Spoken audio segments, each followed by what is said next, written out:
Good afternoon. This is Dan Zorn, the superintendent of the Longview Public Schools, here for Superintendent Story Time this week. Today's book is a book that's been around for a while. It's called Stellaluna by Janell and Stellaluna. In a warm and sultry forest far, far away, there once lived a mother fruit bat and her new baby. Oh, how Mother Bat loved her soft, tiny baby. "I'll name you Stellaluna," she crooned. Each night, Mother Bat would carry Stellaluna clutched to her breast as she flew out to search for food. One night, as Mother Bat followed the heavy scent of ripe fruit, an owl spied her. On silent wings, the powerful bird swooped down upon the bats. Dodging and shrieking, Mother Bat tried to escape, but the owl struck again and again, knocking Stellaluna into the air. Her baby wings were as limp and useless as wet paper. Down, down she went, faster and faster, into the forest below. The dark leafy tangle of branches caught Stellaluna as she fell. One twig was small enough for Stellaluna's tiny feet. Wrapping her wings about her, she clutched the thin branch, trembling with cold and fear. "Mother," Stellaluna squeaked, "where are you?" By daybreak, the baby could hold on no longer. Down, down again she dropped. Thump! Stellaluna landed head first in a soft, downy nest, startling the three baby birds who lived there. Stellaluna quickly clambered from the nest and hung out of sight below it. She listened to the babble of the three birds. "What was that?" cried Flap. "Well, I don't know, but it's hanging by its feet," chirped Flitter. "Shh! Here comes Mama," hissed Pip. Many, many times that day, Mama Bird flew away, always returning with food for her babies. Stellaluna was terribly hungry, but not for the crawly things Mama Bird brought. Finally, though, the little bat could bear it no longer. She climbed into the nest, closed her eyes, and opened her mouth. Plop! In dropped a big green grasshopper. Stellaluna learned to be like the birds. She stayed awake all day and slept at night. She ate bugs even though they tasted awful. Her bat ways were quickly disappearing. Except for one thing, Stellaluna still liked to sleep hanging by her feet. Once, when Mama was away, the curious baby birds decided to try it too. When Mama Bird came home, she saw 8 tiny feet gripping the edge of the nest. "Eek!" she cried. "Get back up here this instant! You're going to fall and break your necks!" The birds clambered back into the nest, but Mama Bird stopped Stellaluna. "You are teaching my children to do bad things. I will not let you back into this nest unless you promise to obey all the rules of this house." Stellaluna promised.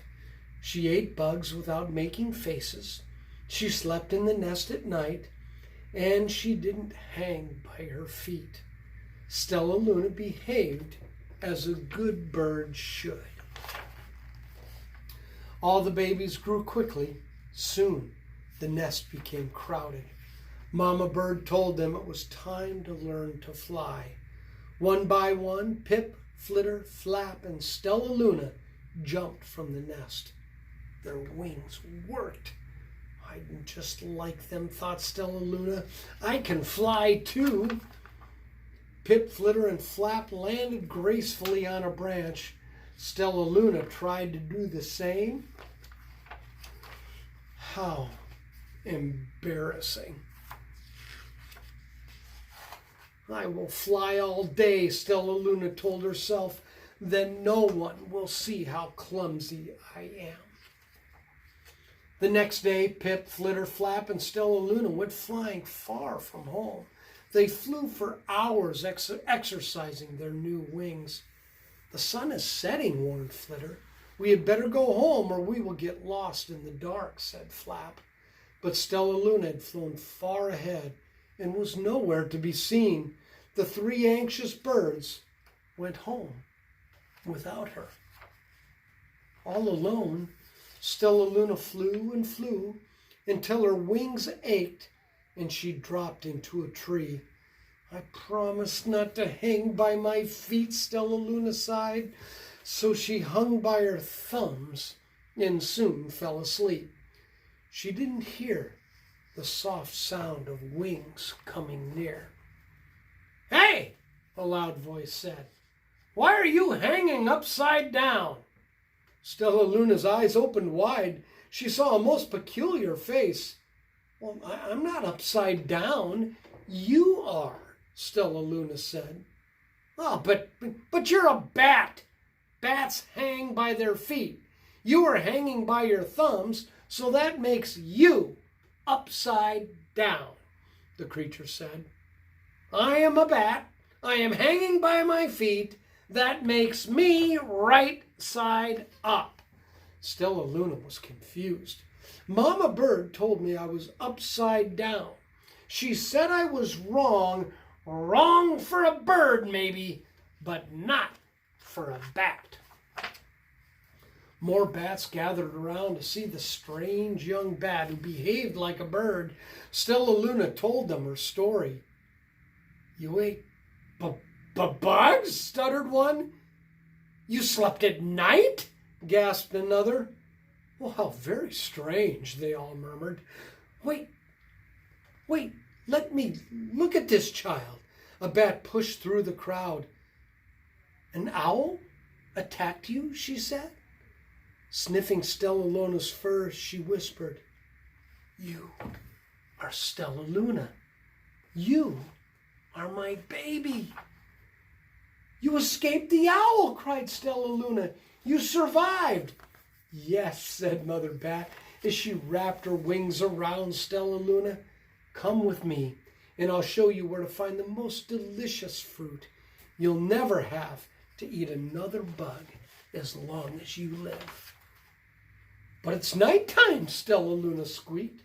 "We can't fly in the dark, or we will crash into trees." "We're bats," said Mother Bat. "We can see in the darkness. Come with us." Stellaluna was afraid, but she let go of the tree and dropped into the deep blue sky. Stellaluna could see. She felt as though rays of light shone from her eyes. She was able to see everything in her path. Soon the bats found a mango tree, and Stellaluna ate as much of the fruit as she could hold. "I'll never eat another bug as long as I live," cheered Stellaluna as she stuffed herself full. "I must tell Pip, Flitter, and Flap." The next day, Stellaluna went to visit the birds. "Come with me and meet my bat family," said Stellaluna. "Okay, let's go," agreed Pip. "They hang by their feet, and they fly at night, and they eat the best food in the world," Stellaluna explained to the birds on the way. As the birds flew among the bats, Flap said, "I feel upside down here." So the birds hung by their feet. "Wait until dark," Stellaluna said excitedly. "We will fly at night." When night came, Stellaluna flew away. Pip, Flitter, and Flap leaped from the tree to follow her. "I can't see a thing," yelled Pip. "Neither can I," howled Flitter. "Ah!" shrieked Flap. "They're going to crash," gasped Stellaluna. "I must rescue them." Stellaluna swept about, grabbing her friends in the air. She lifted them to a tree, and the birds grasped a branch. Stellaluna hung from the limb above them. "We're safe," said Stellaluna. Then she sighed. "I wish you could see in the dark, too." "Well, we wish you could land on your feet," Flitter replied. Pip and Flap nodded. They perched in silence for a long time. "How can we be so different and feel so much alike?" mused Flitter. "And how can we feel so different and be so much alike?" wondered Pip.